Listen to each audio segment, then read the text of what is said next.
how would you like to have a David coin? And I'm like, well, that sounds cool as hell.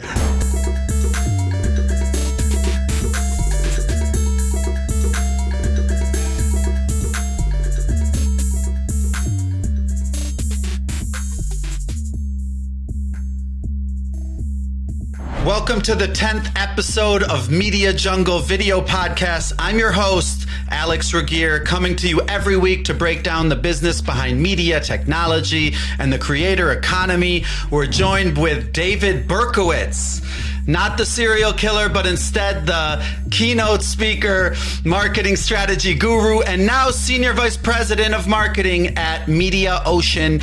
He also founded Serial Marketer, which minted the CMO Crypto Coin.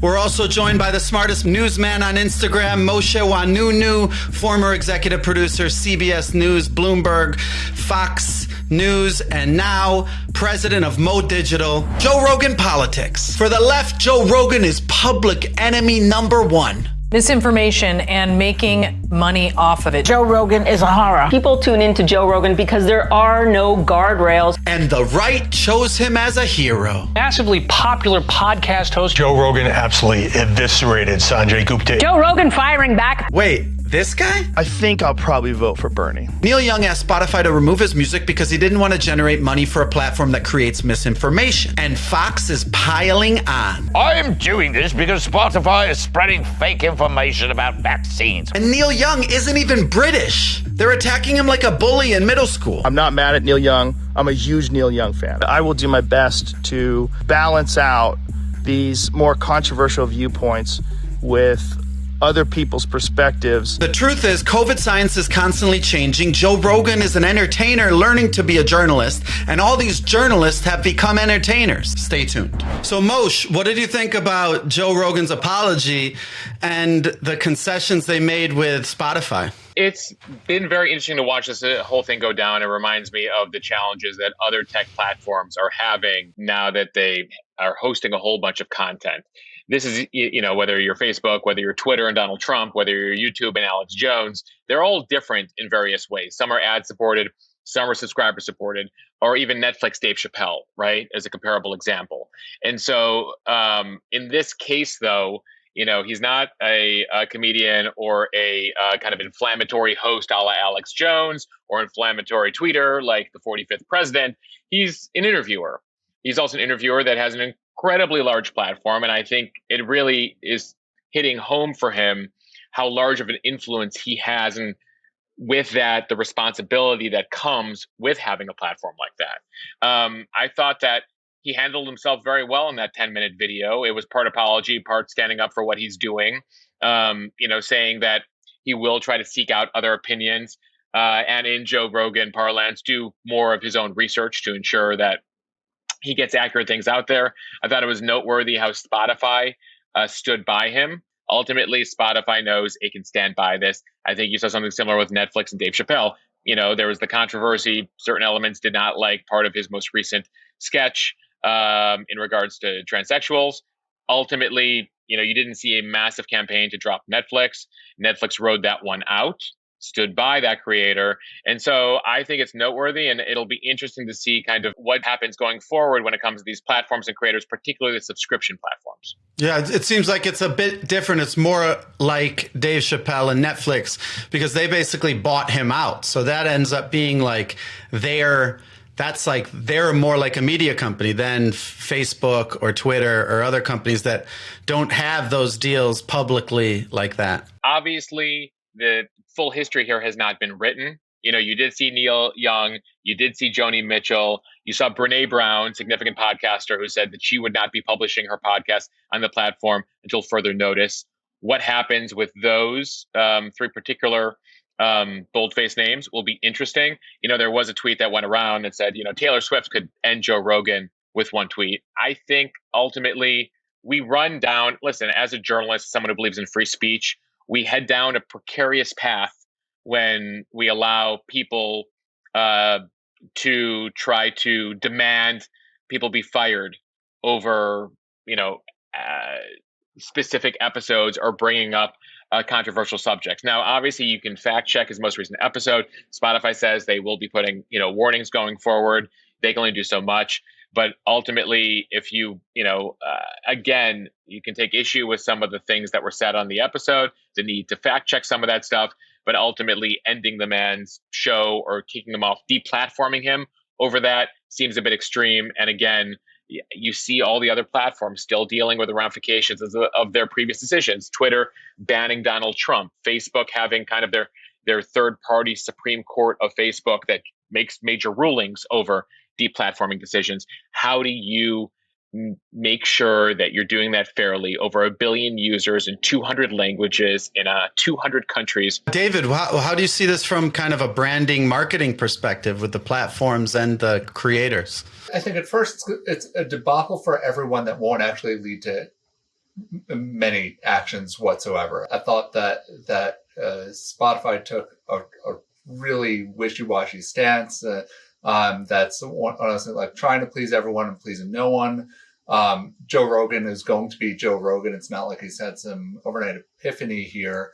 But I think it does get very interesting when talking about responsibility. And there's another side that I've seen start to come up on Twitter, and that's from music artists themselves, and where Spotify is doing with Joe Rogan is in a completely different league from the experience that most have with Spotify. Namely, for instance, Mosh, to your point, Spotify can host Joe Rogan's podcast without paying him a 9-figure contract, right? Like, so they're investing $100 million in this particular creator.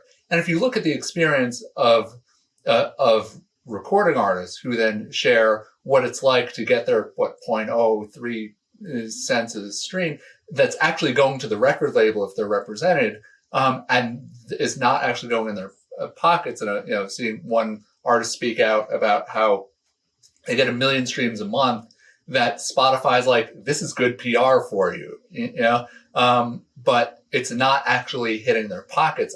So I think the discussions about how Spotify endorses their talent in a really huge way and have that, like, certain people become their talent. And then most of the people that Spotify really built its company on, and not seeing the same degree of value that they're getting out of it, and just kind of like forced to deal with the devil they know and get that awareness while I can and hope that they can monetize it some other way. It reminds me of why, people ask, those of us in the news industry, like, well, why aren't Netflix and Hulu and all these folks getting into news? And I was like, because getting into news and this type of thing is very, very tricky. So Spotify investing huge amounts of money in Joe Rogan, bringing on artists and labels and having a massive library of music is one thing. Bring on folks that are discussing controversial political issues is a next level responsibility. And like being at a place like CBS for a decade, we took very seriously the responsibility of any single guest we put on, any single reporter we put on, any single anchor, what they're saying, what they're discussing, fact checking it, having standards department for every minute element. Does the commercial that was bought in that show that's going to air 20 minutes after that story, like, do they need to be not adjacent to each other, or do they need to be further apart? Like, there's so many questions and so many things that are discussed at kind of the more traditional media platforms. All these questions, it seems like these tech companies are learning on the fly. Like, oh, we need a rule for that. We need a standard for that. How are we going to handle that? At the same time, what David's talking about, which is Spotify is also the Kleenex of music streaming, and they have an incredible amount of power and incredible amount of brand equity. And so they're like, we don't need to kill our $100 million investment, because ultimately, where are our customers going to go? And it's funny, in Joe Rogan's apology, he says, like, I don't even research my guests, which I think is partially a cop-out, because I'm sure he does, because the interviews oftentimes are very interesting. And so I'm sure he does interview them. But like, that kind of leads into the point, Mosh, like, is the entertainer versus journalist thing, is this better, worse? What do you think about kind of the power of Joe Rogan in general? Well, it reminds me, by the way, it's not Joe Rogan alone. It reminds me that one of the lawsuits that's been filed against Fox News on the election, in particular Tucker Carlson. Part of Tucker Carlson's defense in that lawsuit is, I'm an entertainer, not a journalist. I don't even know why people take me seriously. Like, why would people like take me literally? And you're like, you're on a network that literally has news in its name. But so I think that, it works for certain purposes. Like, we're a news organization. Oh, wait, you're suing me? I'm an entertainer. And I think there's a lot of folks who are riding that line this day and age. We just had a reality talk show host president. And so ultimately, these lines have been completely erased to a certain extent.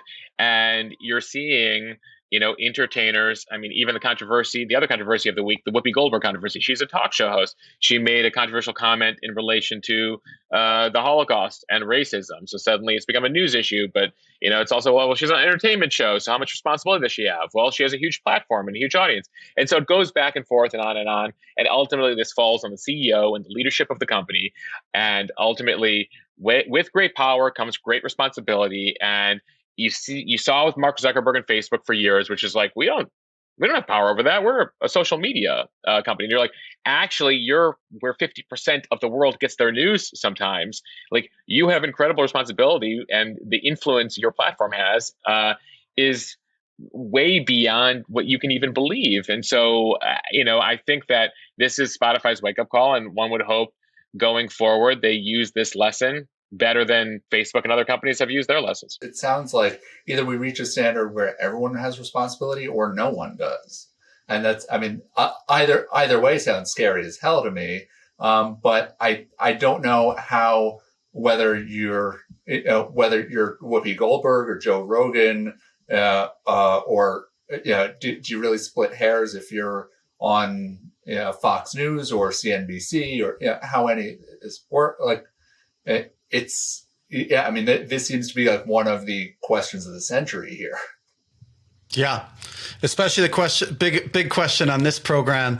Moving on, crypto had a terrible January, the worst sell-off since the crypto winter of 2018. At one point, Bitcoin fell to $35,000 a token, almost half the way down from its peak. This was after a year where everyone learned what crypto, NFT, Web3 was, and it became the big focal point of brand marketing last year. So I wanted to ask you, David, how do you think this affects all of marketing after this huge sell-off that everyone saw? I think it might be a relief where you can get into a few agency pitch meetings that don't have NFT or crypto ideas for at least a couple of weeks until the next wave starts building up. I've been part of the problem at times because I've been there where it's like, even in early days of Facebook, when they started letting brands in, it's just, okay, well, now we need a Facebook page idea every time we go and do some pitch meetings. That iPhone came out, and a year later with the App Store, and it's okay, now we need a mobile app idea, even for companies that have no business having one. And if you're not getting that, there's some of the concern that, there's no metaverse idea in here. So are you not paying attention to that? So there is this fear of missing out culture that makes it hard to have a lot of honest conversations. But you have enough people who've been doing this for a while where bullshit detectors are up, and it's like, okay, so figuring out why we're doing, if we're doing this purely for just marketing stunt purposes because this is going to just keep us in a few more news cycles, then you're probably not going to want to do that when everyone's hating on the topic of that news cycle. But there will be some other opportunities that come up to then go and ride that at another time. If it's, we want to experiment with doing something because, we want to be at the forefront of this. We don't know if this is going to work. I think the idea of NFTs as a digital complement to physical goods and a proof of ownership and a shareable asset. When you're buying that pair of Nikes, maybe you take a picture of it and post it on Instagram. Most of the cultural interactions that happen with that are when you're out on the street or when you're playing basketball, and then they see the shoes and you relate to which season of Air Jordans they are, and then you have that cachet. Or maybe you're a proud collector and you're keeping it in a box somewhere. But if you have the digital version of that can show the proof of ownership and then gives you access to an exclusive club, you get access to some of the new drops. Nike's rewarding you. You get you get Air Jordan himself, as a special guest on some event that's going on, and that that every single person in the room is just diehard, collector or at least like brand enthusiast, then that becomes really exciting. And maybe that'll all go to shit too, right? Like maybe none of that'll work, but it just unlocks these possibilities that you didn't necessarily have before. And I bet so many crypto companies raise so much money, and a lot of the crypto things seem to be marketing schemes in and of it themselves. So I bet a lot of people are moving to crypto because it's like, it's really, how can you differentiate yourself when you're a coin or a metaverse? It really comes down to marketing. It comes down to marketing. It comes down to what some of the value propositions are. I started experimenting because I got access about a year ago to join the Rally.io platform, which I think is the first one with any scale that launched for creators, and that could be, really any kind of content creators, and they started getting some business folks involved who have newsletters or communities or other kinds of audiences, and so this has been like, how do we use this as a way to acknowledge people who support the creators and give more access, connect them with each other, and also have this opportunity where there is this rising tide effect where the more people who are holding this coin and transacting with and doing some interesting things with it. Maybe you can tell us more about that. So you created the serial marketer community, and then you launched the CMO Coin on top of that through Rally. And so how did that work? Why did you want to do it? Is it like raising money for the membership, or how did that work? A friend of mine, Jeremiah Ouyang, has been an advisor to Rally. He came to me and he said, how would you like to have a David coin? And I'm like, well, that sounds cool as hell. Years ago, when you first started seeing these initial coin offerings, I looked into see just how hard is it to set up? And you actually did need some capital to go and do that. So I really just wanted to pursue it more on a lark. But when Jay came to me about this one, I'm like, well, I love the idea. I don't want to make it about me as David. I want to make this about the serial marketers community. Had some back and forth within the community about this, keeping it very vague. And the CMO, or the Chief Marketing Officer coin, was born. And then this just gives an opportunity to go and create rewards for members, even little things like for what I can give members. If I want to do a research survey within the community, I can go on the platform Bonfire, for instance, post a question and get feedback, and then reward people with these coins in a really seamless way. There are all kinds of ways that the value exchange can work both ways. I was so eager to come in there and experiment. Look, like if it turns into something that's a huge financial win, I don't mind. Great. But my mindset going into this is, if this is worth absolutely nothing, is this worth my time to be involved? Is this good for the community? Can this create opportunity? Can it unlock value? Moving on. NFT hackers? 3 hackers made $1 million ripping off NFT owners. They figured out a way to hack the price. OpenSea's, the eBay for crypto, said it was just a bug. A Bored Ape Yacht Club NFT worth almost $200,000 was bought for $1,800. And blockchain transactions are irreversible. One hacker bought 7 NFTs for $133,000 and sold them right away for almost $1 million. Sounds bigger than a bug. But it's all trackable on the blockchain, right? Wrong. They clean the money through Tornado Cash, an NFT money laundering service. How does that exist? So they can't track the money. OpenSea says they'll reimburse the NFT holders, but their first reaction to CoinDesk was, it's an issue that arises because of the nature of blockchain. Imagine your inventory goes empty on Amazon because of a bug, and they say, being an Amazon retailer can be dangerous. Isn't it fun? Well, now hackers are stealing NFTs, cleaning the money, and disappearing without a trace. And everyone was worried about screenshots. Stay tuned. David, this is not a very good marketing for an NFT. Do you think people will be like more cautious when they look at NFTs after this? There's not too much recourse. It's something where it's good to see OpenSea ultimately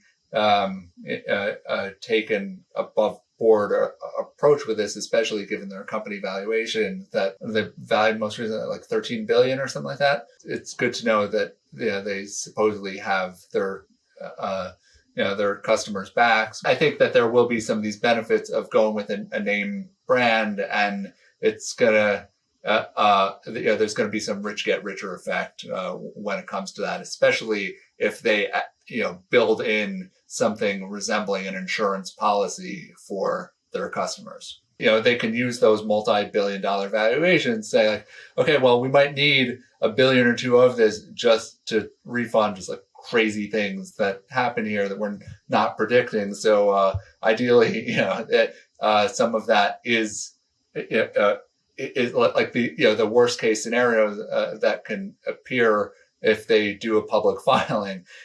Can be really bad. But they can mitigate against some of that because stories like this by now should be expected at least to some degree. I think that we're still in the wild, wild west. This is like internet early 90s. And ultimately, a lot will be figured out here either by platforms or by people who find that there are flaws in the platforms and, see an opportunity to help protect the marketplace. In the 90s, like banking felt really sketchy on the internet. Frankly, did you trust email in the beginning, et cetera, et cetera. And it took time to feel like you could start to put your personal information online and make, huge life altering purchases on the internet. Eventually, we were able to develop a system that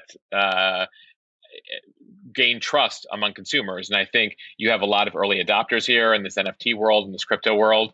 But the vast majority of folks who either are still unaware or uninterested or don't trust, they're going to need big players with names that they can start to get behind. I mean, even buying Bitcoin and Ether, 5 or 6 years ago, when there weren't these major players like Coinbase, et cetera, around, there were a lot less folks doing it. Now, obviously, the folks who did get in early with some of these smaller platforms have done much, much better.